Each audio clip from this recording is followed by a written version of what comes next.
Kira-kira. Pria Kristen yang ada di seluruh dunia dibandingkan dengan pria Kristen, 65% wanita Kristen. Jadi kelihatannya wanita ini lebih unggul ya dalam jumlah. Itu sebabnya saya berpikir pagi ini mungkin saya akan menyampaikan sesuatu kepada wanita. Tadinya saya juga berpikir apakah saya ingin sampaikan tips-tips kepada para orang tua, karena saya juga melihat banyak anak-anak. Tapi mungkin kali ini saya akan berikan beberapa tips kepada para wanita. Nah, judul yang saya ingin sampaikan pagi ini adalah wanita unggul. Kalau saudara tahu atau ingat, di Indonesia ada apa? Padi unggul, ya.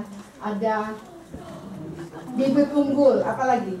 Ada padi unggul, bibit unggul, siswa unggul ya. Nah, sekarang kita ingin membahas tentang wanita unggul. Apa yang saya maksudkan dengan wanita unggul? Nah, saudara-saudara, dalam dunia kekristenan, wanita seringkali ditolak untuk melakukan pekerjaan-pekerjaan rohani yang utama. Contohnya sebagai bishop, sebagai pendeta, sebagai imam, sebagai ketua jemaat. Ini sering terjadi, dan wanita lebih sering ditunjuk untuk melakukan hal-hal yang dia sering lakukan sama seperti yang dia lakukan di rumah. Contohnya menyediakan makanan untuk potluck. Itu wanita punya pekerjaan ya. Kemudian mengajar sekolah sahabat anak-anak, itu wanita. Lalu apalagi pemimpin rumah tangga, pemimpin women's ministries, pemimpin Dorcas, merangkai bunga. Biasanya hanya itu tugas-tugas wanita yang diberikan oleh gereja. Itu sebabnya saat ini banyak datang kritik kepada gereja, di mana diharapkan bahwa wanita juga bisa ditunjuk memegang tugas-tugas pelayanan yang sederajat dengan para pria. Ya, dan saya yakin para wanita yang hadir saat ini juga memegang peranan-peranan seperti yang saya sebutkan tadi di dalam gereja. Nah, kalau saudara memang bukan pemimpin di dalam gereja, tetapi melakukan tugas-tugas yang kecil, contohnya menyediakan makanan untuk acara ini, contohnya menyediakan acara, itu tugas-tugas yang dianggap kecil. Tapi ingat para wanita, apa yang dikatakan dalam catatan yang ditulis oleh Ellen White, seorang wanita yang dipenuhi oleh Roh Kudus, oleh Allah diberikan inspirasi, kemudian dia menulis ini. Semua pekerjaan yang kita lakukan penting untuk dilaksanakan. Apakah itu mencuci piring, mengatur meja, menjaga orang sakit, memasak atau mencuci pakaian, itu semua adalah penting secara moral. Tugas-tugas sederhana di hadapan kita harus ada yang melakukannya. Dan barang siapa yang melakukan tugas-tugas tersebut harus merasa bahwa mereka sedang melakukan pekerjaan Allah yang sama bobotnya seperti ketika Jibril diutus kepada para nabi. Jadi ibu-ibu, para wanita, tugas yang Anda buat yang sederhana sebenarnya itu adalah sama bobotnya dengan tugas siapa? Jibril itu siapa? Gabriel, malaikat. Jadi tugas sederhana kita yang kita lakukan itu sama dengan tugas malaikat yang diutus kepada para nabi. Ada lanjutannya lagi. Semua bekerja dalam kemampuan dan bidangnya masing-masing. Ada yang bisa masak, ada yang bisa menjahit, ada yang bisa mengajar sekolah sahabat, ada yang bisa salon ya. Kecantikan itu bukan artinya make up dan yang medok, tidak. Kecantikan kita itu sebagai wanita perlu juga untuk menjaga penampilan kita. Penampilan kita jangan sembrono, jangan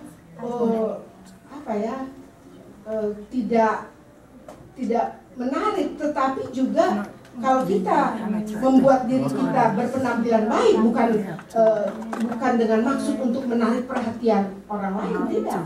Tetapi itu penting, ya. Sebagai wanita jangan pernah lupakan bahwa penampilan itu penting. Jadi kita harus jaga penampilan kita. Nah, dikatakan di rumah wanita melakukan tugas-tugas keseharian yang sederhana yang harus dilakukan. Ia dapat dan harus menunjukkan kesetiaan, penurutan dan kasih sama tekunnya seperti para malaikat dalam tugas mereka. Jika sesuai dengan kehendak Allah, maka pekerjaan apapun yang dilakukan adalah suatu pekerjaan.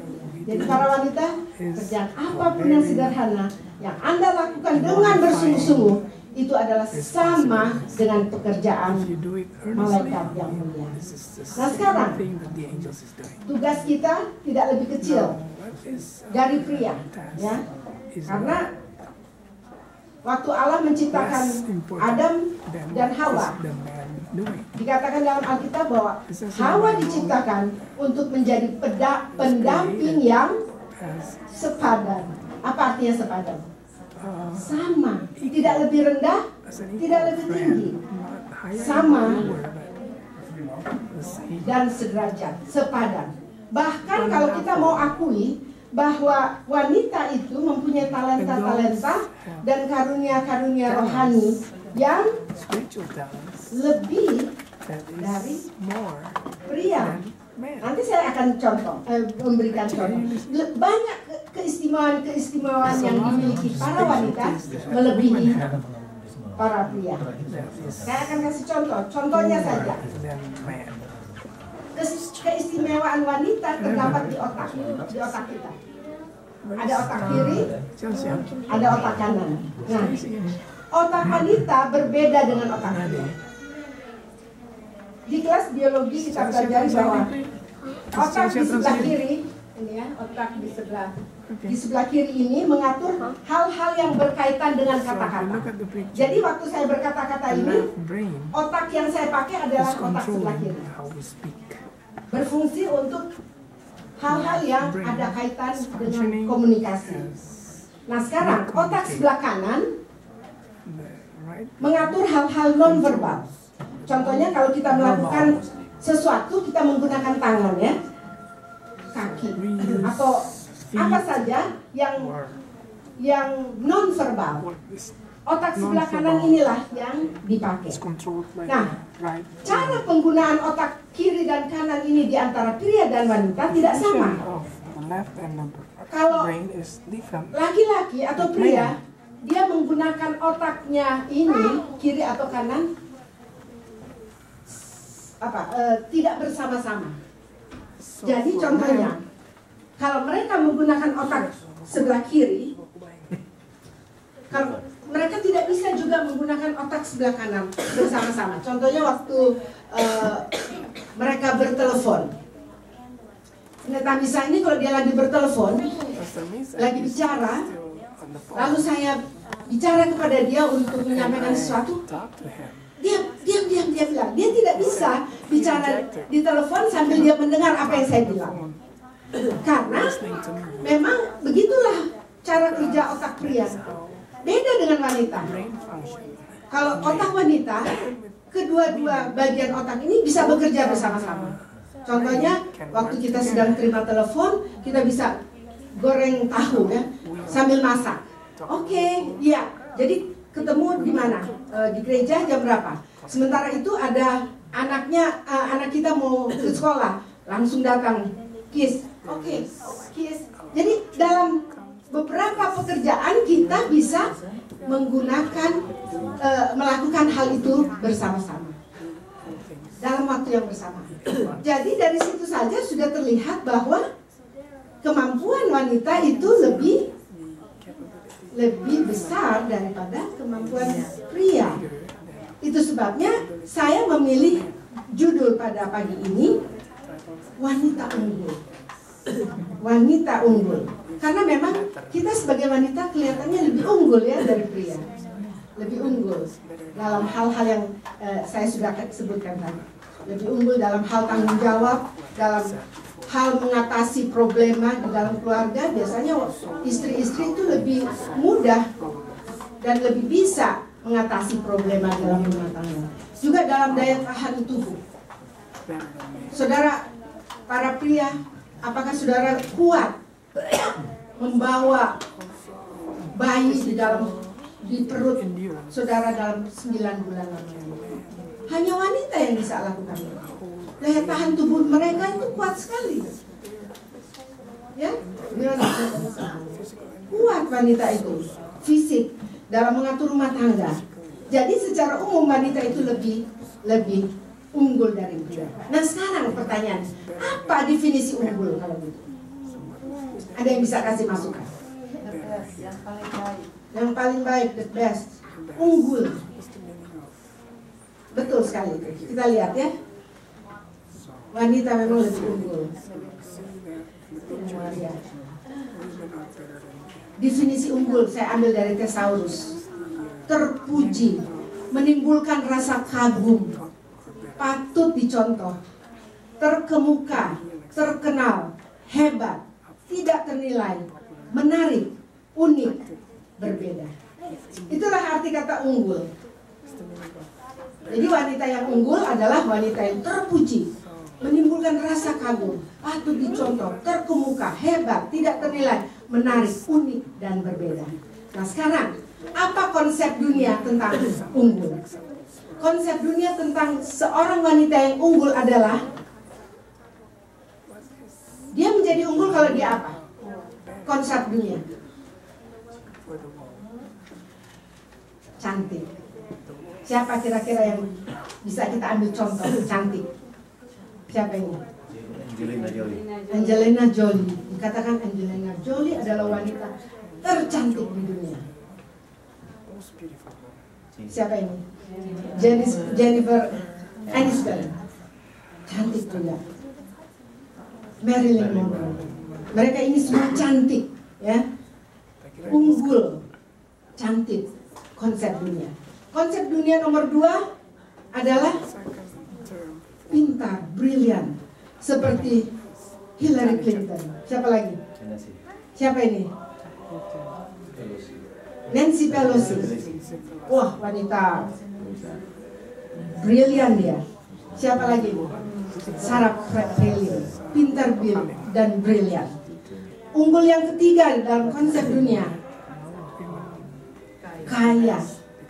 Siapa yang kaya kira-kira? Wanita. Oprah. Christy Walton dan sisternya Alice Walton, pemilik Walmart. Mereka adalah wanita-wanita terkaya di dunia. Jadi itu konsep dunia. Kalau kamu kaya, kamu unggul. Kalau kamu cantik, kamu unggul. Kamu pintar, brilian, kamu unggul. Siapa lagi? Apa lagi? Kalau kita punya posisi atau jabatan, unggul dalam konsep dunia. Contohnya siapa? Wanita. Siapa ini? Condoleezza Rice. Wah, dia orang kedua ya waktu zaman George Bush. Ini siapa? Megawati. Jadi presiden negara kita. The Iron Lady, Margaret Thatcher. Anda secara konsep dunia bisa unggul kalau punya posisi, punya jabatan. Apalagi unggul dalam konsep dunia, hebat dalam profesi. Siapa kira-kira yang hebat dalam profesi yang saudara kenal? Jennifer Lopez. Wah, hebat sekali ya, kalau dia sudah menyanyi, hebat sekali dia profesi. Siapa ini? Angelina Sonda. Hebat juga, dia pernah jadi anggota DPR walaupun akhirnya terlibat sesuatu yang sangat disayangkan. Tapi dia hebat, cantik di Indonesia, iya, hebat dalam profesi dia, bisa jadi anggota DPR. Siapa ini? Lady Gaga. Hebat juga dia. Mereka ini semua bisa disebut unggul secara dunia. Kemudian apa? Wanita bisa disebut unggul kalau dia sukses dalam bisnis. Tadi siapa yang disebut? Oprah Winfrey. Wah, dia betul-betul unggul secara konsep dunia. Lalu yang terakhir, unggul secara dunia ini terkenal. Kita kasih contoh, wanita unggul yang terkenal konsep dunia. Siapa ini? Kate Middleton, istri dari Prince William, calon raja Prince William yang berikutnya dari negara Inggris. Lalu ini juga, siapa ini? Sisternya, ya, siapa namanya? Piper Middleton. Nah, inilah konsep dari unggul dari dunia, cantik, pintar, brilian, kaya, punya posisi, hebat dalam profesi, sukses dalam bisnis, terkenal. Kriteria ini adalah kriteria unggul secara dunia. Nah sekarang, secara duniawi, menurut konsep dunia ini, apakah kira-kira kita bisa nggak disebut sebagai wanita unggul? Bisa nggak? Kalau dalam konsep dunia, ya, nggak bisa. Mana bisa? Kita nggak cantik, tidak pintar, tidak brilian, tidak kaya, tidak punya posisi, tidak hebat, tidak sukses dalam bisnis, tidak terkenal. Kalau begitu, kira-kira wanita-wanita bisa atau tidak jadi wanita? Spiritually, duniawi habis, nggak ada harapan untuk bisa jadi wanita unggul. Yang pasti kita bisa jadi unggul spiritually. Sekarang pertanyaannya, kalau begitu bagaimana caranya supaya bisa menjadi wanita unggul? Ada 2 ayat yang mau saya sampaikan pagi ini dalam Matius 11 ayat 29. Pikulah kuk yang kupasang dan belajarlah padaku, karena aku lemah lembut dan rendah hati, dan jiwamu akan mendapat ketenangan. Yesus berkata bahwa Ia lemah lembut dan rendah hati. Ia mendesak kita untuk belajar dari Dia, belajar untuk menjadi. Berhati-hati dalam apa? Be careful. Kata kuncinya be careful. Berhati-hati dalam hal apa kalau kita ingin menjadi wanita unggul? Kita lihat. Nomor 1 adalah berhati-hati dengan pikiran kita. Para wanita, tapi ingin saya sampaikan juga, walaupun message pagi ini saya berikan kepada para wanita, tapi juga pria bisa menerapkannya juga. Nah, berhati-hati dengan pikiran kita. Pikiran adalah satu-satunya unsur dalam tubuh yang tidak dapat dibelenggu. Pikiran kita bebas. Kita mau pikir apa saja. Tidak ada orang yang bisa atur apa yang kita pikir. Ya bukan? Kalau saudara masih ingat Pramudia Anantatur, dia dipenjara oleh karena terlibat gerakan PKI, dan waktu di penjara dia katakan, dia adalah sastrawan ya, dia katakan tidak ada apapun yang dapat mengikat pikiran saya. Walaupun saya terbelenggu, tubuh saya terbelenggu, Anda tidak akan bisa membelenggu pikiran saya. Dia berpikir apa saja. Sekarang saudara mau pikir apa saja, siapa yang mau siapa yang mau kontrol? Tidak ada. Jadi itu sebabnya Alkitab mengatakan bahwa kita harus berhati-hati, sebab seperti orang yang membuat perhitungan dalam dirinya sendiri, demikianlah dia. Bahasa Inggrisnya lebih jelas. Kita lihat. For as he thinks in his heart, so is he. Jadi seperti yang dipikirkan orang dalam hatinya, begitulah dia. Nah, penjabaran atas ayat ini saya mau berikan keterangan sebagai berikut. Contohnya, jika saya berpikir tentang orang lain dalam cara yang positif, maka begitulah saya. Tapi kalau saya pikir orang lain itu negatif, begitulah saya. Ya, jadi saudara akan berkomentar kalau saya berpikir yang positif. Kita akan katakan, aduh, ibu ini luar biasa, selalu baik. dia selalu senyum. Saya senang dengan dia. Jadi kita selalu pikirkan orang lain itu positif. Tapi artinya kita juga positif. Tapi kalau kita selalu bilang, saya nggak suka nih orang ini. Baru lihat mukanya saja saya udah nggak suka.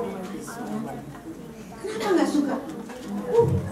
Tukang bergosip, tukang bicara di belakang orang.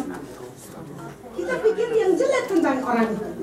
Rupanya kita juga begitu, ya. Ayat ini mengatakan apa yang engkau pikirkan tentang orang lain, begitulah engkau. Jadi ibu-ibu, para wanita, kalau begitu bagaimana seharusnya kita berpikir? Bagaimana? Positif. Kita lihat ayatnya ada. Boleh ibu pendeta orang baca, tolong. Tadi sudah bilang positif. Filipi 4 ayat 8. Jadi akhirnya saudara-saudara, semua yang benar, semua yang mulia, semua yang adil, semua yang suci, semua yang manis, semua yang sedap didengar, semua yang disebut kebajikan dan patut dipuji, pikirkanlah semuanya. Jadi jelas sekali bahwa Allah inginkan kita berpikiran positif. Jangan pikir-pikir negatif tentang orang lain. Dia minta kita pikir yang positif. Dan bukan itu saja, kita harus berhati-hati dengan apa yang mengisi pikiran kita. Bacaan kita, tontonan kita, apa saja yang masuk ke dalam pikiran kita, itu akan keluar sebagai hasil. Itu sebabnya bacaan kita harus yang bagus, yang positif. Apa yang kita tonton di televisi harus yang bagus. Jangan pernah lihat hal-hal yang negatif melalui televisi atau mendengar apa yang tidak baik. Semua harus yang positif. Karena kalau kita masukkan positif, yang keluar pasti positif. Ellen White juga tulis di dalam buku Rumah Tangga Ajaib, pikiran yang jahat haruslah diusir keluar. Setiap pikiran haruslah ditaklukkan oleh Yesus Kristus. Jadi jangan pikir-pikir jahat tentang orang lain. Harus pikiran yang baik dan positif. Jadi kalau kita ingin disebut wanita unggul, semua yang jahat harus kita buang jauh-jauh. Dan kita bawa semua itu ke dalam tangan Yesus Kristus. Karena Dia mau mengisi pikiran kita, sehingga kita akan berpikir secara positif tentang orang lain.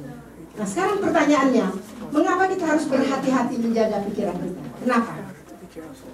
Kenapa harus hati-hati menjaga pikiran kita? Kita tidak berdosa. Oke, betul. Matius 12 ayat 34. Karena yang diucapkan mulut keluar dari hati.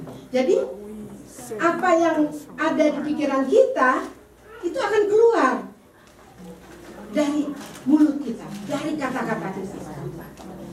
Jadi kita harus berhati-hati dengan pikiran kita, karena apa yang keluar di dalam perkataan kita itu berasal dari pikiran. Nah, para ibu dan para wanita, kalau Anda mau menjadi wanita unggul, kita harus berhati-hati dengan kata-kata kita. Karena apa? Sekali kita mengatakan sesuatu, ucapan kita keluar dari mulut kita, tidak bisa kita ambil. Sekali itu sudah keluar, nggak bisa ditarik. Walaupun kita nanti akhirnya bilang, aduh minta maaf ya, sorry saya tadi sudah sebut itu. Percuma, itu sudah keluar dan tidak bisa ditarik lagi. Itu sebabnya harus hati-hati. Saya senang sekali dengan ilustrasi odol. Ada odol itu. Kata-kata kita sama seperti odol itu. Siapa yang bisa tahu? Pendeta, tolong saya Ibu Pendeta Boyo. Jadi inilah kata-kata kita. Bu, tolong dikeluarkan odol. Iya, cukup. Inilah kata-kata yang sudah keluar dari mulut kita. Bu, sekarang tolong masukkan kembali ke sini. Bisa? Kok mungkin bisa, coba. Gimana? Bisa? Malah tambah keluar ya. Jadi terima kasih. Jadi kalau Anda ingin menjadi wanita unggul, harus berhati-hati dengan kata-kata. Karena begitu kata-kata keluar, dia tidak akan bisa masuk kembali. Kita harus pilih kata-kata yang terbaik sebelum kita berbicara. Bahkan ada sebutan yang mengatakan, berpikir 2 kali sebelum engkau berbicara 1 kali. Artinya lebih banyak bicara atau lebih banyak berpikir? Lebih banyak berpikir ya. Kita harus berbicara kata-kata yang mengangkat iman orang yang benar. Kita harus berbicara kata-kata yang tidak menyakiti hati orang. Kita harus berbicara kata-kata yang tidak menyinggung perasaan orang lain. Kita juga harus berkata-kata yang tidak melemahkan iman orang itu. Pilih kata-kata yang terbaik sebelum kita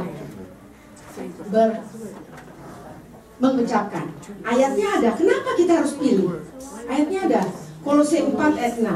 Hendaklah kata-katamu senantiasa penuh kasih, jangan hambar, sehingga kamu tahu bagaimana kamu harus memberi jawab pada setiap orang. Ayat ini menganjurkan agar kita mengucapkan kata-kata yang sedap didengar, kata-kata yang memberi semangat. Dan perhatikan nada kita bicara. Jangan tinggi. Kalau tinggi, nadanya tinggi, seperti kita marah.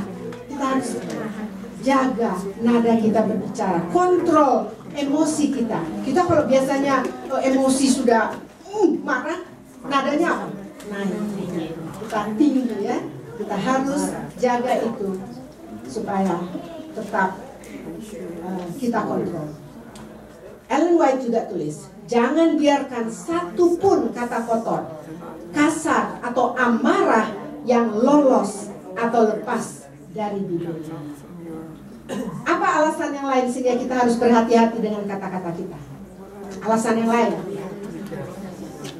Matius 12 ayat 36 dan 37. Tapi aku berkata kepadamu, setiap kata sia-sia yang diucapkan orang harus dipertanggungjawabkannya pada hari penghakiman. Karena menurut ucapanmu engkau akan dibenarkan, dan menurut ucapanmu pula engkau akan dihukum. Jadi saudara-saudara, para wanita, kalau Anda ingin menjadi wanita unggul, berhati-hati dengan kata-kata. Dan kata-kata itu juga akan Anda pertanggungjawabkan. Kapan? Di hari penghakiman. Anda akan dibenarkan atau dihukum menurut kata-kata yang Anda ucapkan.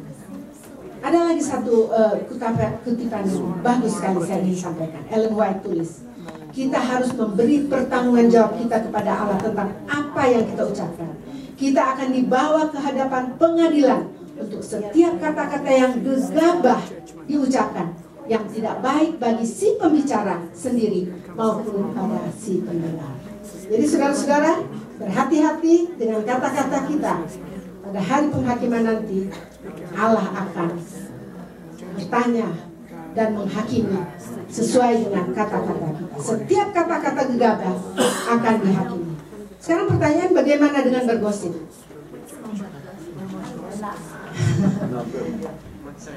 Biasanya siapa yang sering bergosip? Perempuan. Jangan salah, laki-laki sekarang juga sudah bergosip. Walaupun memang lebih banyak wanita yang bergosip, tapi laki-laki juga bergosip. Dan saya sangat tertarik dengan artikel yang ditulis United Technologies. Gosip sama seperti ular yang meracuni setiap orang. Gosip menumbangkan pemerintahan, menghancurkan pernikahan, merusak karir, menghancurkan reputasi atau nama baik, menyebabkan sakit hati, mimpi buruk, mengganggu pencernaan, sakit mah ya, menghasilkan kecurigaan, membangkitkan duka cita, membuat orang yang tidak bersalah menangis di atas bantal mereka. Gosip membuat kepala berita dan kepala sakit. Jadi gosip itu Wah, dikatakan sama seperti dengan ular berbisa, ya, sangat sama dan sebangun. Ular, ya, Alkitab juga mengatakan tentang ular biludak itu, ya. Nah sekarang biasanya saya tidak mau berpanjang-panjang bagaimana cara gosip berjalan. Biasanya pertama-tama begini mulainya. Sudah dengar? Apa? Dengar apa? Sudah Jo. Nanti Jo dengar dari orang lain. Jangan. Apa? Bilang dulu, bilang. Apa? Si ini kan begini, ya kan? Mulai dari situ. Padahal belum tentu itu benar. Dan biasanya kalau awalnya 1 meter gosip itu, nanti di akhir sana sudah berapa? Sudah 100 meter. Sudah lebih banyak dari, sudah banyak bumbu-bumbunya. Nah, kita harus berhati-hati dengan bergosip. Ellen White menulis keras tentang wanita yang suka bergosip. Roh suka bergosip dan membawa cerita bohong adalah salah satu agen khusus setan untuk menyebarkan perselisihan, perbantahan, dan percekcokan, untuk memisahkan sahabat, dan untuk merusak atau meruntuhkan iman dari banyak orang dari keadaan yang sebenarnya. Jadi kalau ada wanita atau pria yang suka menyebarkan gosip, dia katakan dia adalah agen siapa? Agen setan. Mau kita disebut agen setan? Nggak mau lah. Padahal kita kan ingin jadi wanita unggul, kan? Kita nggak bisa jadi wanita unggul secara duniawi. Kita tidak cantik, kita tidak kaya, tidak dan sebagainya. Tapi kita mau jadi unggul secara spiritual. Jangan sampai gosip membuat kita tidak menjadi wanita unggul, ya. Nah sekarang kritikan, sudah banyak lah, kita skip saja, ya. Dikatakan, kritikan itu mengkritik, roh mengkritik itu sudah ada dari zaman Yesus dan 12 murid. Bukan baru sekarang. Ellen White tulis, sifat atau watak yang jahat, keinginan untuk membalas dendam, roh suka mengkritik, dimiliki oleh murid-murid yang kekasih. Bayangkan, udah berapa tahun lalu itu kelihatan bisa? Sekitar 2000-an tahun yang lalu, kritikan itu sudah ada di dunia ini. Umat percaya mulai melihat cacat yang dimiliki oleh orang lain, tinggal di atas kesalahan-kesalahan, memberi peluang kepada kritik yang kejam. Mereka kehilangan pandangan kepada juru selamat dan cinta. Jadi kalau kita suka mengkritik terus, apa yang kita akan kehilangan? Pandangan kepada juru selamat dan cinta. Pandangan kita harus fokuskan kepada Yesus sebagai juru selamat kita. Jangan fokus kepada kesalahan orang lain. Jangan, karena itu akan menjadikan kita bukan sebagai wanita unggul, tetapi menjadi agen setan. Nah, pertanyaan yang sekarang, kenapa kita harus berhati-hati dengan kata-kata kita? Mengapa kita harus berhati-hati dengan ucapan yang kita ucapkan? Karena dari ucapan akan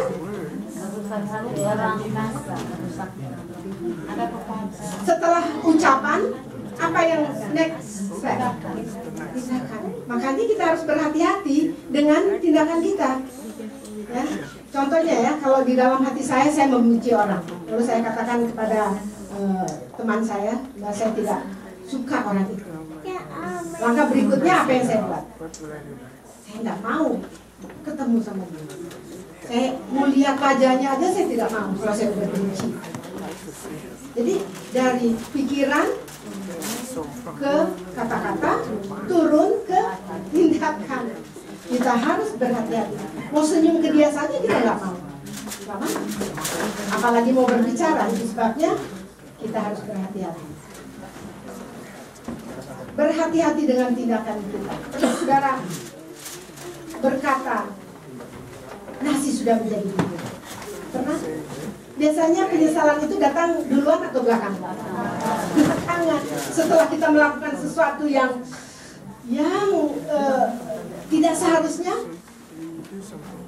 datanglah penyesalan. Jadi kita harus hati-hati supaya tidak datang penyesalan itu di belakang.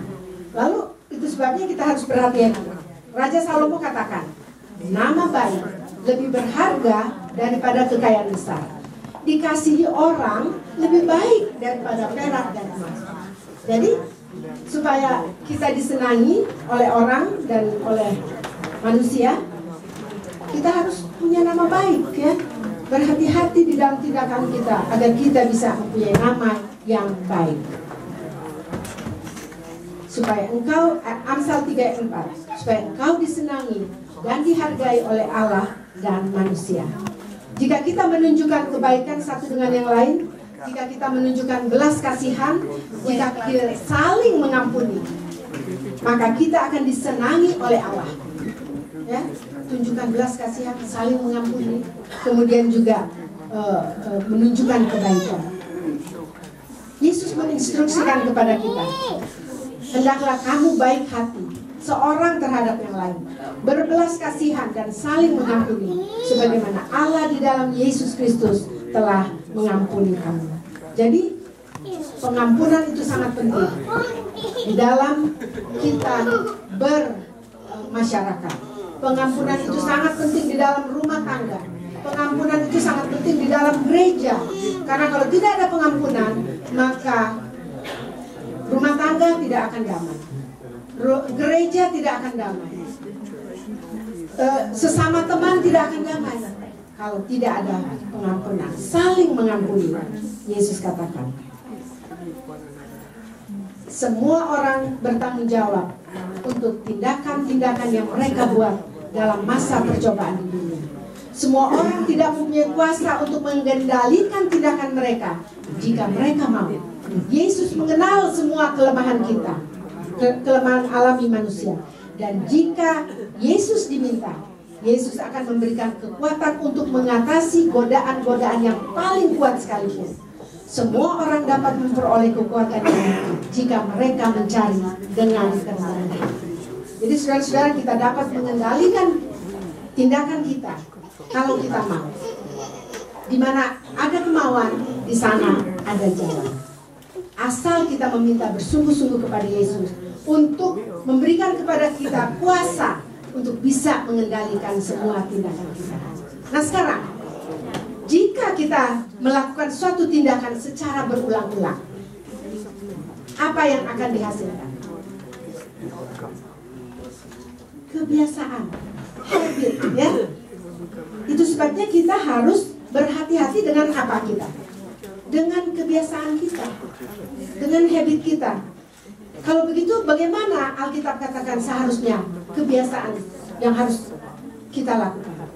Saya akan ringkaskan ayat-ayat berikut ini. Roma 12 ayat 14 sampai 21. Lukas 6 ayat 37. Dikatakan, jangan mengutuk orang, tapi memberkati. Jangan menganggap diri pandai, tapi rela untuk berteman dengan mereka yang di bawah kita. Jangan sombong, tapi rendah hati.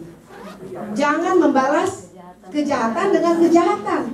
Harus balas kejahatan dengan apa? Kebaikan. Di ayat-ayat ini juga dikatakan jangan balas dendam, karena Allah mengatakan dendam itu pembalasan itu milik aku, kata Tuhan. Kamu jangan balas. Kalau ada orang yang menyakiti hatimu, ada orang yang berbuat tidak baik kepada kamu, kamu jangan balas. Pembalasan ada di tanganku. Lalu dikatakan apa lagi? Jangan ditaklukkan oleh kejahatan, tapi taklukkan kejahatan dengan kebaikan. Kemudian apa? Jangan menghakimi, supaya engkau tidak dihakimi. Ya? Kita lebih sering suka menghakimi orang, ya.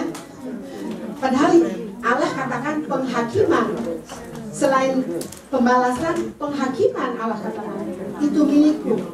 Dia yang memberikan vonis apakah kamu selamat atau tidak. Bukan kita, manusia tidak. Jangan menghakimi. Jangan menyalahkan orang. Jangan cari-cari salah orang. Dan juga suka mengampuni. Ampuni sesama kita. Dan inilah kebiasaan atau habit yang harus menjadi pribadi kita. Harus, saudara-saudara ingat. Para wanita, kita ingin jadi wanita apa? Wanita unggul. Harus ingat ini semua. Kita harus bertanggung jawab. Ellen White menulis, Allah menolong kita untuk mungkin. Oke, kita harus berhati-hati dengan tabiat kita. Oleh karena apa? Dari kebiasaan kalau terus-terus dibuat akan jadi apa? Tabiat. Ya kan? Apakah itu positif atau negatif? Itu akan jadi tabiat. Kita harus berhati-hati dengan tabiat, dengan karakter kita. Be careful. Nyonya White menulis, hari demi hari Allah bekerja dengan kita, menyempurnakan akhlak atau tabiat yang akan tetap tinggal sampai ujian akhir diberikan. Jadi saudara, ingat nanti pada ujian akhir nanti, pada hari penghakiman nanti, Allah tidak akan bertanya, berapa banyak uang simpanan kamu di bank? Tidak. Allah tidak akan bertanya berapa banyak rumah yang kamu miliki. Allah tidak akan bertanya berapa mobil yang kamu punya. Tapi yang Allah akan tanyakan, Ellen White katakan, bagaimana jenis akhlak tabiatmu? Bagaimana tabiatmu? Karaktermu yang engkau punya. Karena dia katakan juga, dalam kerajaan Allah, keberadaan kita di sana tidak diperoleh melalui pilih kasih, tidak pula didapat melalui pemberian atau hadiah. Posisi atau keberadaan kita di dalam surga adalah hasil dari apa? Tabiat kita. Jadi kita harus pupuk tabiat yang baik dari di dalam dunia ini sebelum kita ke surga. Karena di surga, orang yang masuk surga bukan karena Allah pilih kasih. Oh, ini saya senang dia masuk surga. Ini tidak, saya tidak suka. Dia tidak masuk surga. Tidak, dikatakan tidak melalui favoritism, tetapi melalui tabiat kita. Jadi para wanita, apa yang harus kita buat untuk menjadi wanita unggul? Yang nomor satu apa? Yang pertama, kita harus apa? Kata kuncinya dulu apa? Jujur. Tidak. Setia sama Tuhan. Kan dari yang kita sudah bahas. Kita harus berhati-hati. Seperti ayat yang tadi kita sudah baca. Be careful. Ya kan? Berhati-hati dalam hal apa? Nomor satu? Nomor satu. Pikiran. Ya, karena dari pikiran turun kemana? Kata-kata. Jadi kita harus berhati-hati dengan kata-kata. Yang berikut dari kata-kata akan next step jadi apa? Tindakan. Kita harus berhati-hati dengan tindakan kita. Next step apa? Kalau tindakan itu dibuat berulang-ulang, jadi kebiasaan, habit. Kita harus berhati-hati dengan kebiasaan kita. Dan yang terakhir, kita harus berhati-hati dengan tabiat kita. Saya harap kita ingat semua 5 steps ini, sehingga kita, wanita-wanita yang sederhana, bisa menjadi wanita unggul di mata Tuhan. Dan Tuhan memberkati. Saya sebenarnya masih banyak yang ingin saya sampaikan, yang waktu saya hanya sedikit. Jadi suka agak grogi kalau pendeta misa udah lihat-lihat jam. Jadi mudah-mudahan kita bertemu lagi lain kali. Banyak yang ingin saya sampaikan. Terima kasih atas perhatian saudara-saudara sekalian. Dan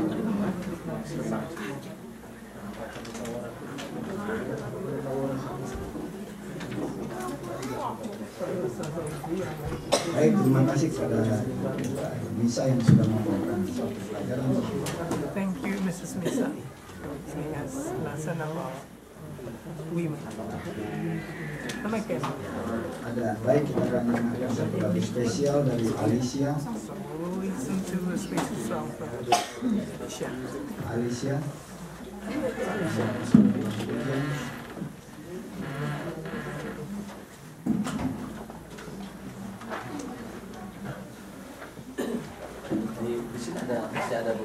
diskusi.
Baik,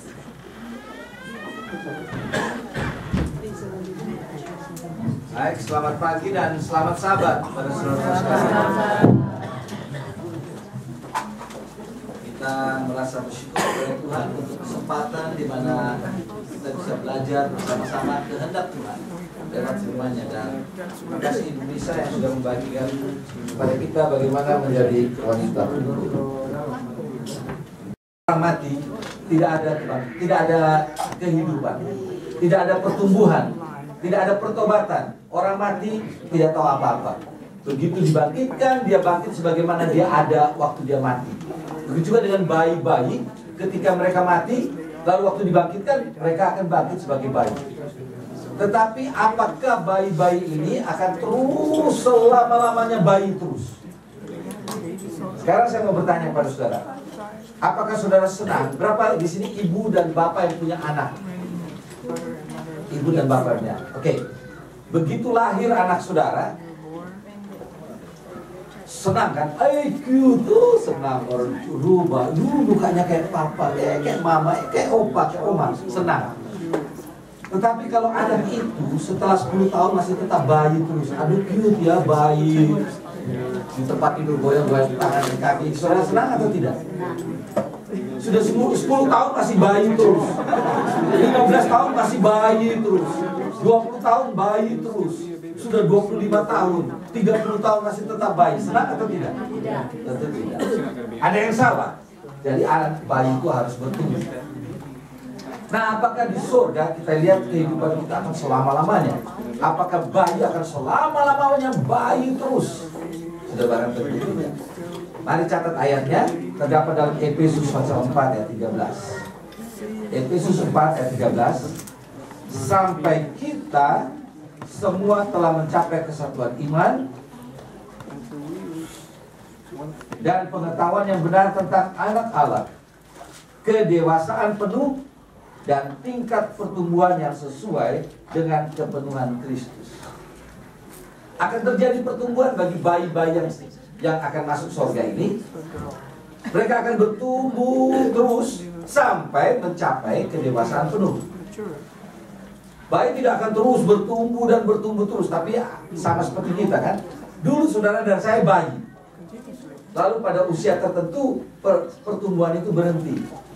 Pada umur 21 tahun, kaki saya tetap nomor 10, nomor 42 di Indonesia. Di Amerika nomor 10. Tidak akan bertumbuh terus. Coba bayangkan kalau kaki ini bertumbuh terus, tidak berhenti-henti pertumbuhannya. Saya bisa korek saudara yang paling belakang dengan kaki saya, ya panjang dia, tapi dia berhenti. Ada bagian-bagian tertentu dari tubuh kita yang terus bertumbuh, seperti rambut, kuku dan sebagainya. Tetapi secara keseluruhan tubuh kita sudah mencapai kesempurnaan penuh, kedewasaan penuh. Jadi bayi pun demikian, mereka akan bertumbuh sampai mencapai kedewasaan penuh. Dikatakan sini kedewasaan yang sesuai dengan kepenuhan Kristus. Allah kita itu ajaib sekali. Saudara tahu, ketika berada dalam rahim seorang ibu, bayi itu dalam 9 bulan 10 hari bertumbuh 40.000 kali berat dari sperm dan sel telur yang bersatu. 40.000 kali dia bertumbuh, dan bila dimana dilahirkan, setelah bayi berada di luar rahim, pertumbuhan itu diperlambat. Coba bayangkan kalau pertumbuhan bayi di luar rahim sama cepatnya dengan pertumbuhan bayi itu masih di dalam rahim. 9 bulan pertama di luar rahim, dia akan menjadi beratnya, kalikan saja 40.000 kali. Kalau seorang bayi lahir sehat 4 kg, kita pakai kilogram karena masih berbau Indonesia, tidak pakai pound. Itu kalau pound berapa 4 kg? 7,8 pound. Oh, 8,8 pound. Kita bikinlah 4 kg. Nah, kalau pertumbuhan seorang bayi di luar rahim sama cepatnya dengan ketika ia bertumbuh di dalam rahim, maka umur 9 bulan yang pertama bayi itu akan beratnya, saya catat di sini, 40.000 kali 4 kg. Beratnya akan 160.000 kg. 160 ton. Siapa ibu yang kuat gendong bayi umur 9 bulan beratnya 160 ton? Nah, kalau pertumbuhan itu terus demikian, 9 bulan yang kedua, bayi itu akan beratnya 6.400.000.000 kg. Kalau dibiarkan terus bertumbuh demikian, 9 bulan yang ketiga, bayi itu akan berat badannya 60 triliun kilogram. Lama-lama bumi ini hanya diisi 1 orang saja. Bayi itu kalau pertumbuhan ini dibiarkan sama cepatnya dengan ketika bayi itu berada dalam rahim. Jadi ketika bayi sudah keluar dari rahim, pertumbuhannya diperlambat. Ketika dia mencapai kedewasaan penuh, maka dia berhenti bertumbuh, tapi akan hidup terus sebagai orang dewasa penuh. Nah, jadi apakah akan ada bayi di sorga? Ya. Apakah akan ada bayi selama-lamanya? Tidak. Karena bayi akan bertumbuh. Nah, pertanyaan berikutnya, apakah tidak ada kawin dan mengawinkan di sorga? Mungkinkah akan ada kelahiran bayi-bayi yang baru di dunia baru? Mari saudara buka ayatnya dalam Markus 12 ayat 25. Markus 12 ayat yang ke-25. Kalau saudara sudah dapatkan ayatnya, mari kita baca bersama-sama. Markus 12 ayat 25. Sudah? Mari kita baca. Sebab apabila orang bangkit dari antara orang mati, orang tidak kawin dan tidak dikawinkan, melainkan hidup seperti malaikat di sorga. Jadi tidak akan ada perkawinan lagi, tidak kawin mawin lagi di dunia baru nanti. Nah, ada yang bertanya, anak muda katakan, pendeta kalau begitu saya tidak mau masuk ke sorga, berarti tidak ada hubungan suami istri di sana, tidak ada kenikmatan, tidak ada hubungan seksual. Kita bicara dewasa, tidak ada anak-anak di sana.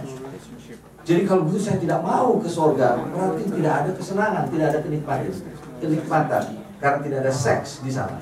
Pertanyaan saya sekarang, apakah selama saudara dan saya hidup di dunia ini, pikiran saudara hanya di seks? Seorang anak kecil, apa yang dia, kalau dia menangis, apakah yang dia minta? Mama minta seks. Tidak, apa yang dia minta? Mama popok basah, ganti. Mama perut lapar, kasih susu. Betul? Kalau anak sudah mulai mau masuk sekolah, apakah dia menangis merengek-rengek? Mama minta seks. Tidak. Apa yang dia minta? Mama, saya punya baju seragam sudah sempit. Mama, saya perlu buku tulis baru. Mama, saya perlu alat tulis. Mereka tidak minta seks. Betul atau tidak? Ya. Jadi tidak seluruh umur hidup manusia itu seks yang diinginkan. Coba tanya kepada opa dan oma yang 60 tahun ke atas, apakah tiap hari pikirannya hanya di seks? Tidak. Tanya saja sama mereka, bikin studi. Tidak. Apa yang mereka pikirkan? Bagaimana anak-anak saya, cucu saya, keturunan saya seterusnya? Bagaimana nasib mereka? Dan bagaimana dengan nasib saya? Bagaimana dengan keselamatan saya? Tidak ada seks dipikirkan. Jadi kalau begitu, seks bukanlah segala-galanya. Ada usia-usia tertentu dalam kehidupan manusia di mana itu menjadi bahan pikiran dan keinginan. Tetapi tidak terus-menerus manusia yang hidup itu berpikir yang sedemikian. Baik. Pertanyaan yang berikutnya, kalau kita masuk ke sorga, apakah kita akan saling kenal satu sama lain? Bukankah kita orang jadi pocong-pocong ulang, orang bilang? Kita jadi muda kembali. Padahal waktu bertemu, so opa-opa, so oma-oma, tiba-tiba, so jadi muda kembali, semua jadi muda. Saya paling suka pergi berkunjung ke rumah saudara-saudara. Lalu bagian yang paling saya suka lihat adalah foto-foto yang dipajang. Foto waktu kawin masih muda. Album foto, lihat zaman-zaman dulu masih hitam putih. Cantik sekali ini oma. Opa ini gagah sekali.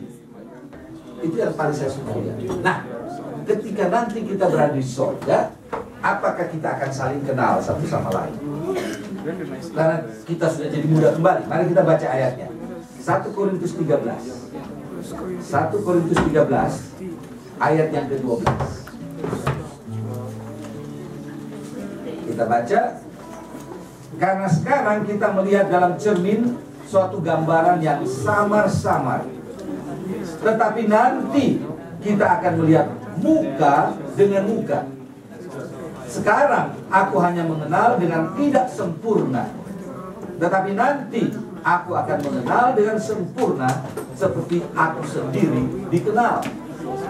Apakah kita akan saling kenal? Ya. Saya akan kenal saudara, saudara akan kenal saya. Dulu yang saya tahu pendeta Misa waktu berkakak di New Hampshire sudah umur panjang, umurnya sudah tinggi. Tapi sekarang jadi pocok-pocok ulang. Yang mana pendeta Misa? Saya tidak kenal. Semua sudah jadi muda, gagah, muda, sempurna. Bagaimana? Bisa saling kenal? Kita akan saling kenal. Saya akan kenal saudara, saya akan kenal Ibu Selvi, sebagaimana Ibu Selvi kenal saya. Saya akan kenal semua saudara-saudara yang ada di sini, seperti saudara kenal saya. Kalaupun, ini pemikiran saya. Kalaupun saya tidak kenal, sudah tidak kenal lagi sama Ibu Fincher atau Fincher. Saya akan tanya sama Yesus, dulu saya di New Hampshire ada kenal Ibu Fincher. Di mana dia? Apa ada dia di sini? Oh ada. Di mana? Itu dia. Oh Ibu Fincher. Pocok-pocok, muda, cantik, ya. Masih ingat orang di Dover? Saudara lihat, Tuhan itu luar biasa. Dia menyediakan yang terbaik. Kita akan saling kenal satu sama lain. Oke, yang terakhir. Apakah kita akan memelihara hari Sabat di sorga? Mari kita baca ayatnya. Yesaya 66. Yesaya 66 ayat yang ke-22 sampai 24. Yesaya 66 ayat 22 sampai 24. Saudara catat ayatnya lalu baca ulang nanti di rumah.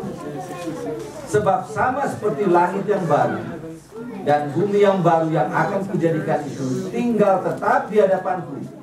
Demikianlah firman Tuhan. Demikianlah keturunanmu dan namamu akan tinggal tetap.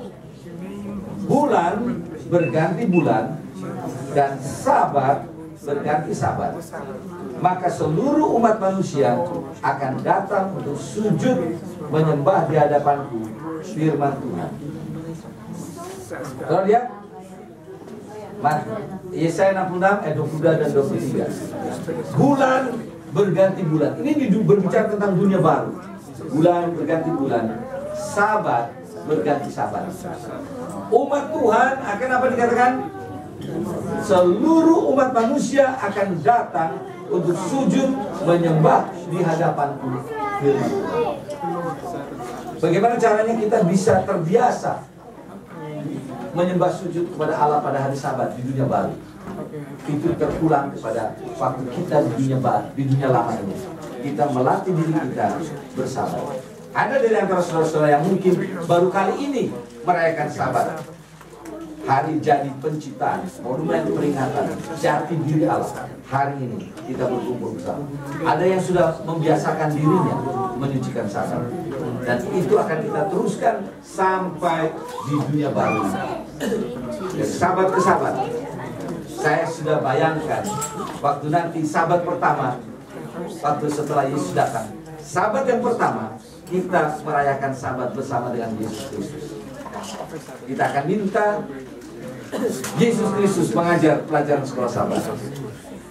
Allah Bapa yang berkhotbah, malaikat-malaikat menyanyi bersama dengan saudara Romulus Pangaribuan dan timnya, anggota KOR dari New Hampshire. Betapa indahnya ibadah Sabat waktu itu. Kita akan minta kesaksian-kesaksian dari Adam. Adam, ceritakan dulu bagaimana engkau diciptakan, bagaimana Hawa ketika dia baru diciptakan, lalu bagaimana terjadinya dosa masuk ke dalam dunia ini, lalu bagaimana rencana penebusan yang dibuat. Tolong ceritakan. Kita akan tanya, ceritakan tentang bagaimana air bah pada waktu itu. Kami hanya baca sama-sama, tapi kami ingin dengar kesaksian. Kita akan tanya Abraham, Ishak, Yakub, Daud. Banyak lagi yang akan memberikan kesaksian. Semua ini membuat kami masuk ke dalam dunia baru oleh karena anugerah Yesus Kristus, oleh karena rahmatnya, penebusannya, penyelamatan. Kami berada di sini. Boleh jadi akan ada orang-orang yang akan datang, Ibu Selfie, terima kasih. Kalau bukan karena Ibu Selfie, saya tidak ada di sini. Ada orang-orang yang akan katakan, Pendeta Boyo, terima kasih. Kalau bukan karena Pendeta Boyo yang ajar saya terang kebenaran Alkitab, saya tidak ada di sini. Pendeta Warren, terima kasih. Kalau bukan karena pendeta, saya tidak akan berada di sini. Ibu Warren, kalau bukan karena ibu yang ingatkan saya untuk mengambil keputusan bagi Yesus, saya tidak akan ada di sini. Ada orang yang kata-kata, Debbie, terima kasih. Engkau membuat saya berada di sini. Betapa membahagiakannya bila mana kita semua masuk di sana, dengarkan kesaksian-kesaksian penyelamatan yang dibuat oleh Yesus. Sekarang saya mau bikin janji temu dengan saudara-saudara. Pada hari Sabat pertama di dunia baru, saya ingin kita bertemu, kelompok kita ini ya, kita bertemu di dekat pintu gerbang timur kota Yerusalem Baru, di tepi sungai air kehidupan, di bawah pohon kehidupan. Sahabat yang pertama, saya cari saudara di sana. Saya ingin saudara juga cari saya di sana. Kita saling mencari, berkumpul bersama, rayakan Sabat bersama Yesus Kristus. Berapa banyak yang bersedia mau bertemu waktu itu? Saya rindu bertemu saudara. Waktu itu kita akan hidup bersama-sama terus. Kemana Yesus pergi kita ikut.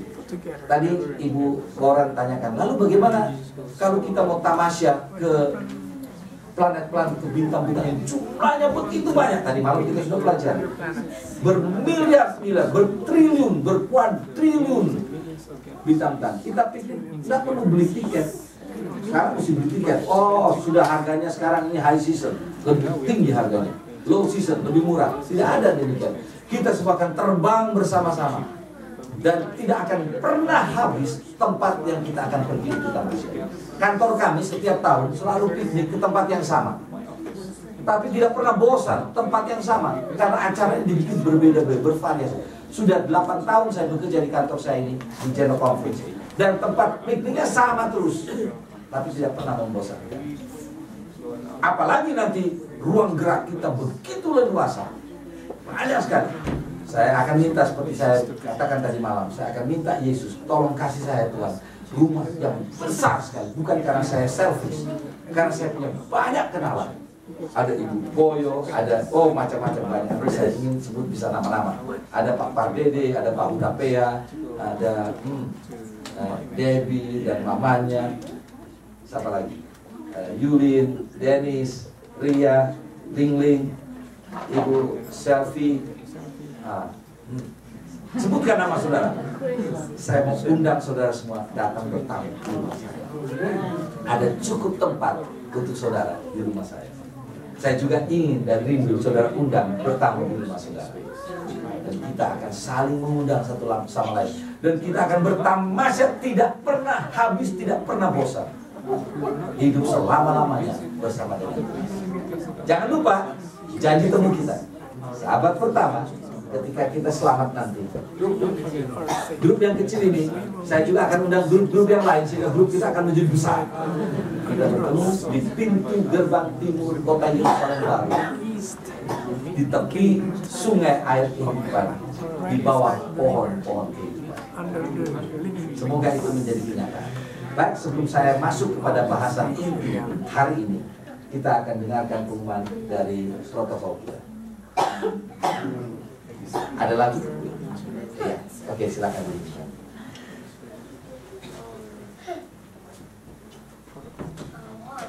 Tentunya kita puas dengan jawaban yang telah diberikan itu, dan kita akan masuk pada satu pujian lagi lebih spesial akan.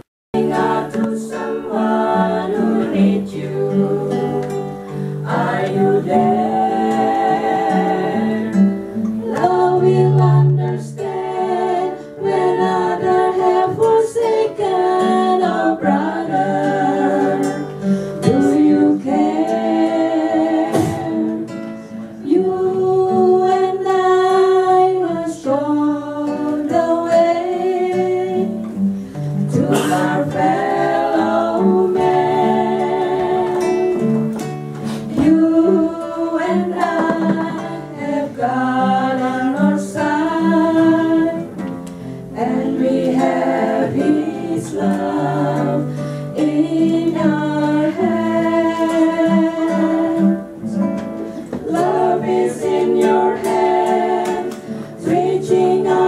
someone who needs you. Are you there? Love will understand when others have forsaken. Oh brother, do you care? You and I have shown the way to our fellow man. You and I have God on our side, and we have His love in our hands. Love is in your hands, reaching out to someone who needs you. Are you there? Love will understand when others have forsaken. Oh brother, do you care? Do you care? Amin. Tambah lagi.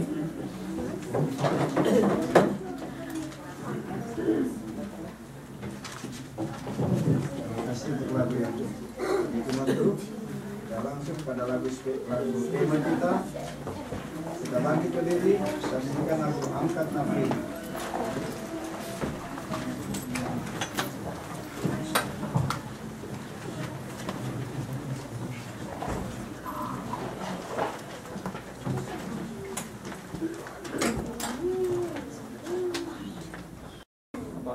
Dia mondar-mandir bawa satu bukti pasir setiap perjalanan, sampai akhirnya seluruh pasir di bumi ini dia angkut habis ke bulan. All the dust. Anak itu katakan, pendeta, lama sekali dong. Lalu pendeta katakan, nah lama sekali. Tapi itu baru awal dari selama-lamanya. Selama-lamanya artinya kita akan hidup selama-lamanya. Lama sekali, tidak pernah habis. Jadi ling-ling, kita hidup selama-lamanya. Itulah yang Tuhan katakan. Mari kita lihat ayatnya. Dikatakan mereka akan memerintah sebagai raja sampai selama-lamanya dan tidak pernah menjadi bosan. Di dunia ini, waktu saya bekerja di divisi Asia Pasifik Selatan 10 tahun. Setiap tahun ada saja pegawai baru datang, adalah saja pegawai yang lama pindah. Jadi kami selalu bikin farewell party, welcome party and farewell party. Jadi saya tanya kepada istri saya, ini di Manila, Filipina. 10 tahun kami di sana. Jadi saya katakan kepada istri saya, kita ini memberangkatkan orang terus-menerus dari tahun ke tahun. Kapan kita tinggalkan tempat ini? Capek juga di tempat yang sama. Itu terus 10 tahun. Akhirnya setelah 10 tahun dibikin farewell party untuk kami. Saya katakan, saudara-saudara, di tempat ini saya merayakan 10 kali ulang tahun saya. Hanya sudah 10 tahun. Sekarang tindak udara baru. Nah, di dunia baru apakah kita jadi bosan? Kita tidak akan pernah menjadi bosan. Dikatakan kalau ke aktivitas kita di sana, kita hanya duduk bersimpuh di kaki Yesus dan mendengar pekabaran-pekabaran yang dia mau sampaikan. Itu sudah lebih dari cukup.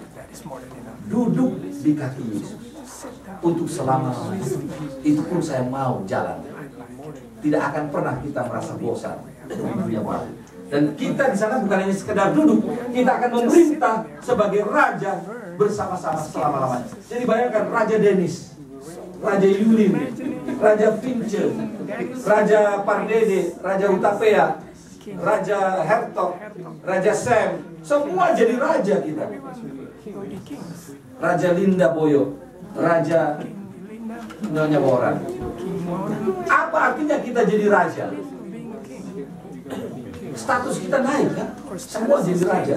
Kalau halak kita, orang Tapanuli, wah, mereka itu bisa di satu sisi menjadi raja, di pihak yang lain bisa jadi hamba. Bergantian. Saya raja terus karena saya nggak punya saudara laki-laki. Saudara saya perempuan diambil oleh halak kita semua. Orang halak menurun, halak memuncong. Jadi saya raja. Malah selalu kalau saya datang mereka selalu siapkan arsip. untuk Raja Daud, Raja di Raja. Karena apa? Wah, bersambung-sambung. Semua orang hormat saya sebagai raja. Di dunia baru tidak ada yang hamba, semua jadi raja. Artinya apa? Kita tidak boleh anggap remeh seseorang. Pekerjaannya tukang sapu, tukang pel, peminta-minta di jalan. Kalau dia percaya Yesus, dia akan diselamatkan, dia akan diangkat menjadi raja. Jadi we cannot look down on people. Tidak boleh anggap hina, remeh seseorang. Setiap orang yang diselamatkan akan menjadi berharga di mata Tuhan. Kita tidak boleh gemetar lihat, siapa dia? Kita semua jadi raja, sederajat. Puji Tuhan, oleh karena rencana keselamatan yang Dia buat, kita semua menjadi raja dan memerintah selama-lamanya. Kemudian ditanyakan kepada kita, maukah Anda hidup di satu negeri di mana tidak akan ada lagi kecelakaan, tidak ada lagi pemabuk? Oh, di Amerika ini sudah beberapa orang Indonesia diantar pulang di dalam peti mayat. Kenapa? Karena ditabrak pemabuk. Dikatakan 1 dari 50 pengemudi di jalan raya, mobil-mobil mereka itu seperti torpedo. Karena pemabuk menghantam, tidak peduli, membunuh banyak orang di jalanan. Tidak ada pemabuk di sana. Senang berada di satu tempat di mana tidak ada pemabuk. Oh, senang sekali. Lihat orang mabuk, matanya merah, maunya menantang-menantang. Padahal tidak berani dia, cuma matanya aja merah. Penyakit, rasa sakit tidak ada lagi. Ada dulu ibu kata, aduh saya pusing-pusing. Kenapa? Tidak ada lagi pusing-pusing. Sakit gigi, nggak ada lagi. Sakit perut, wah apa lagi? Nggak ada. Pecandu, narkoba, nggak ada. Rumah sakit tidak diperlukan. Perpisahan tidak perlu lagi. Tidak ada perpisahan lagi. Kami menangis baru-baru karena anak kami pindah ke California. Tahan-tahan kami punya perasaan. Begitu mobil sudah lewat, kami lihat kamarnya kosong, emptiness, sarang kosong. Istri saya lihat menangis deh. Saya tanya, kau menangis? Enggak, tapi matamu mengkhianati engkau. Merah warnanya. Tidak ada lagi perpisahan karena kita bertemu terus. Tidak ada lagi arak-arakan kematian, iring-iringan kematian. Tidak ada. Dokter gigi tidak dibutuhkan lagi. Pensiun mereka semuanya. Terima pesangon selama-lamanya.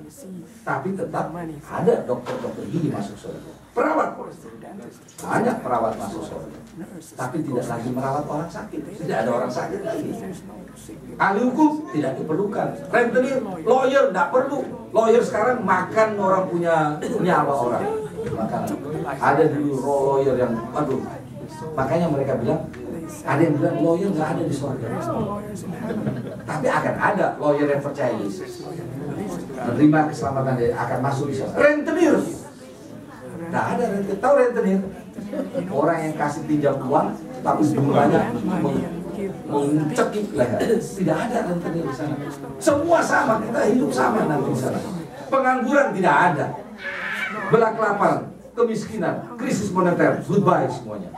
Kriminal tidak ada lagi. Kami bikin Kongres Pemuda Advent bulan Juli nanti, tinggal 20 hari lagi dari sekarang. Dibikin di salah satu kota di Johannesburg, South Africa, Afrika Selatan. Lalu salah satu proyek dari 65 proyek yang kami pilih, salah satu terletak di satu tempat di mana terdapat banyak gangster. Bulan Januari yang lalu, seorang anak muda kita, umur 19 tahun, ditinggal oleh ayahnya untuk naik bus. Ayahnya berangkat, lalu dia lagi pakai cellphone, tiba-tiba datang 5 anak muda meminta cellphone itu. Dia tidak mau kasih, langsung ditembak 50 peluru, mati di tempat. Waktu saya lihat dan dengar itu, saya katakan kita cancel project ini karena saya tidak mau volunteer yang akan datang dari berbagai tempat menghadapi bahaya seperti ini. Di dunia ini banyak sekali kriminal. Di Amerika ini banyak sekali orang-orang kriminal, orang-orang yang jahat. Tapi tidak akan ada orang jahat di sana. Jadi tidak perlu polisi, tapi akan banyak polisi masuk surga kalau percaya Yesus. Pengadilan tidak perlu lagi. Jadi pendeta orang tidak perlu lagi ke court. Penjara tidak ada penjara. Maukah Anda menikmati hidup di suatu negeri di mana Anda tidak akan pernah menemukan angin topan, sandstorm, banjir, tsunami, bencana alam? lahar panas dan dingin, panas tak tertahankan. Musim summer sebentar lagi akan panas kita. Minggu yang lalu kami bawa jaket datang kemari. Kami pikir New Hampshire terkenal tempat dingin. Begitu sampai sini 90 panasnya. Jadi jaket tidak pernah dipakai, masukkan di tas. Minggu ini kami datang, kami pikir pasti panas lagi seperti minggu lalu. Jaket dikeluarkan dari tas. Kami datang tanpa bawa jaket, sampai di sini menggigil. Tidak ada lagi panas tak tertahankan, dingin tak tertahankan, peluru kendali tidak ada lagi. Bom atom, bom nuklir, goodbye. Semua itu hanya cerita lama. Tidak ada lagi kecemburuan, tidak akan ada lagi perceraian, pemerkosaan, tidak akan ada lagi pertengkaran dengan tetangga, demonstrasi, protes, pemogokan buruh, pemeriksaan skandal. Tidak akan ada lagi tentara, tidak perlu perang, tidak ada peperangan lagi. Tidak ada angkatan laut, angkatan udara tidak diperlukan lagi. Karena semua aman, damai, dan tentram. Peperangan, revolusi berdarah, semua itu hanya cerita lama. Inilah tempat yang Yesus sediakan, dan semuanya disediakan gratis. Cuma-cuma. Kalau di Malaysia gratis itu percuma. Oh, ini diberikan percuma. Datang di KKR kami percuma. Wah, saya bilang kalau di Indonesia ada sia-sia, tidak ada gunanya. Tapi bagi mereka percuma itu gratis. Cuma-cuma. No pay, no copay. Saudara datang. Ini gratis, tapi bukan murahan. Banyak kali orang kasih sesuatu yang gratis. Orang tidak hargai kalau dikasih gratis. Betul atau tidak? Biarpun dikasih ada harga murah, tapi jangan gratis. Karena kalau gratis artinya barang murahan. Tapi yang Yesus sediakan ini, tidak ada murahan ini. Semuanya mahal.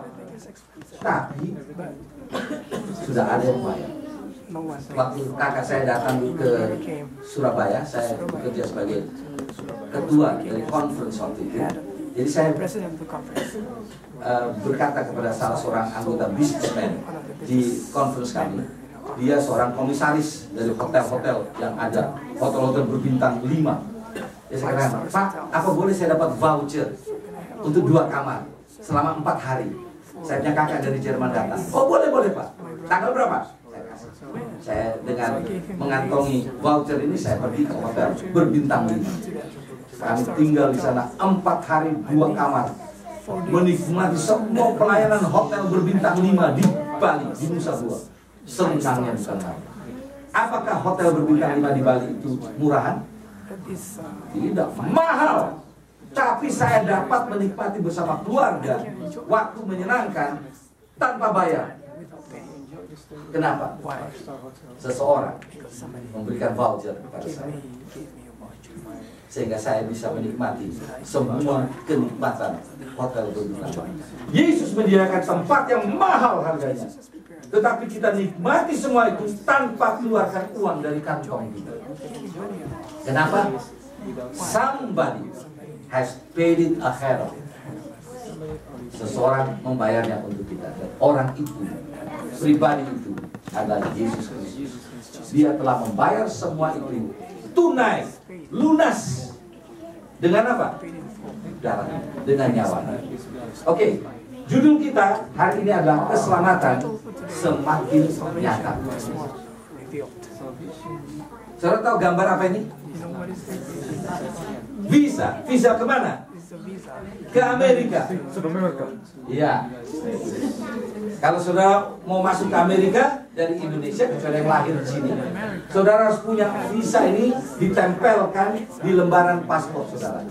Tanpa visa ini, jangan harap saudara masuk kemana. Visa itu adalah sebuah dokumen resmi yang Anda perlukan untuk masuk ke negara tujuan dalam periode waktu tertentu. Tanpa tempelan visa ini, jangan harap masuk ke Amerika. Banyak orang Indonesia dan bangsa-bangsa yang lain berpikir Amerika adalah sorga. Makanya mereka berlomba-lomba datang ke Amerika. Padahal di Amerika ini masih dunia. Di Amerika ada kuburan. Di Amerika ada kejahatan. Di Amerika ada peti mati. Ada rumah sakit. Orang tidak hidup kekal di Amerika, tapi orang berlomba-lomba masuk ke Amerika. Tapi mereka untuk masuk harus punya visa ini. Orang-orang Filipina paling banyak mencoba masuk ke Amerika, tapi banyak juga yang tidak tembus. Ada yang biasanya mereka kasih 10 tahun, kalau orang Indonesia dikasih 5 tahun, 10 tahun. Tapi kadang-kadang ya tergantung dari bagaimana konsul Amerika itu yang bertugas. Kadang-kadang mereka itu sifatnya whimsical. Artinya apa? Tergantung moodnya. Kalau malam itu berantem sama istri, dia masuk kantor, besoknya dia deny. Tapi kalau lagi senang dengan istri, wah senyum-senyum, ya oke, nanti datang lagi ya, jam 2 ambil. Whimsical. Orang Filipina suka ambil visa. Batu loncatan pertama adalah ke Guam. Guam adalah satu pulau yang menjadi wilayah Amerika. Guam dekat Filipina. Ada sepertiga penduduk Guam orang Filipina. Orang-orang itu ke sana dengan berpikiran kalau sudah ke Guam, itu wilayah Amerika. Pasti untuk lompat berikutnya ke mainland USA sudah mudah. Tapi jangan main-main, orang Amerika juga pintar. Jadi di visa mereka yang ke Guam itu dicap only good for Guam. Artinya ya hanya Guam saja, kamu nggak bisa lompat lagi ke tempat yang lain, ke mainland US. Saudara lihat, perlu visa. Sekarang, untuk ke sorga, perlukah visa? Dalam bentuk apa visa ke sorga? Dengarkan ini. Untuk ke sorga, syaratnya bukan saudara harus mempunyai ilmu yang setinggi-tingginya. Bukan saudara harus memiliki gelar akademis yang setinggi-tingginya. Seperti bapak ini. Namanya Michael Nicholson. Umurnya 67 tahun, dari Kalamazoo. Dia seorang pensiunan. Dia di belakang namanya ada 27 college degrees. MA, MC, MS, MD, 27. Lalu itu terdiri dari 2 associate degrees, 19 master's degrees, 3 specialist degrees, 1 doctoral degree. Jadi namanya panjang banget. Biasanya orang Manado paling suka ditempel di belakangnya. Orang Indonesia pada umumnya. Kalau orang Amerika simple, dia sudah PhD nggak ada nama PhD. Tapi kalau di Indonesia biarpun SMA ditulis SMA, BA, MA, PhD. Oke. Bagus juga itu. Karena apa? Kita harus hargai pencapaian orang. Saya kira saya setuju itu ditulis. Tapi bukan itu persyaratan ke surga. Karena kalau persyaratan ke surga haruslah seseorang yang cerdas, otaknya encer, degree-nya panjang banyak, itu calon masuk surga. Kasihan kalau kita